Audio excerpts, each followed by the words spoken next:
మంచు విష్ణు కీలక పాత్రలో స్వీయ నిర్మాణంలో తెరకెక్కించిన చిత్రం కన్నప్ప ఈ నెల 27న విడుదలకు సిద్ధమైంది. 100 కోట్లకు పైగా బడ్జెట్తో తీసిన ఈ భారీ పౌరాణిక చిత్రం ఇటీవల వరుసగా వార్తల్లో నిలుస్తోంది. తాజాగా ఈ మూవీ చుట్టూ ఓ వివాదం అలుముకుంది. కన్నప్ప చిత్రంలోని ఓ పాత్ర తమను కించపరిచేలా ఉందంటూ బ్రాహ్మణ సంఘాలు ఆగ్రహం వ్యక్తం చేశాయి.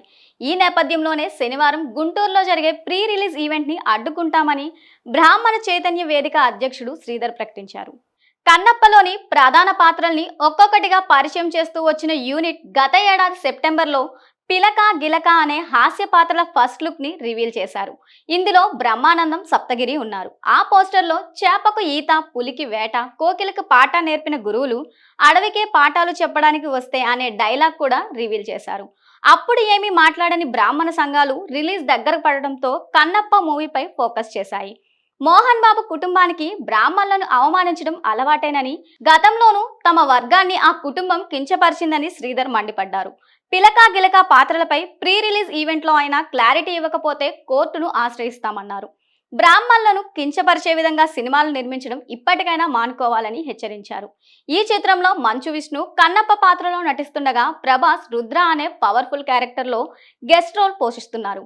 ఈ పాత్ర స్క్రీన్ పై అరగంట వరకు ఉంటుందని యూనిట్ చెబుతోంది.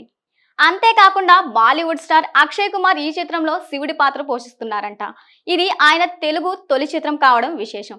మరొక వైపు మలయాళం మెగాస్టార్ మోహన్ లాల్ కిరాత అనే పాత్రలో కనిపించనుండగా, మోహన్ బాబు మహాదేవ శాస్త్రిగా ముఖ్య పాత్రలో నటిస్తున్నారు. కన్నప్పకు జోడీగా ప్రీతి ముకుందన్ నటించారు. కాజల్ అగర్వాల్ ఈ చిత్రంలో పార్వతీదేవి పాత్రలో కనిపించనున్నారు. ఇతర ముఖ్య పాత్రలో శరత్ కుమార్, బ్రహ్మానందం, మధుబాల, ముఖేష్ రిషి, బ్రహ్మాజీ, సప్తగిరి, రఘుబాబు, అర్పిత్ రాంక, ఐశ్వర్య భాస్కర్ తదితరులు నటించారు. ఇక కన్నప్ప ఫైనల్ కాపీపై మంచు విష్ణు, మోహన్ బాబు సంతృప్తి వ్యక్తం చేసినట్లు టాక్.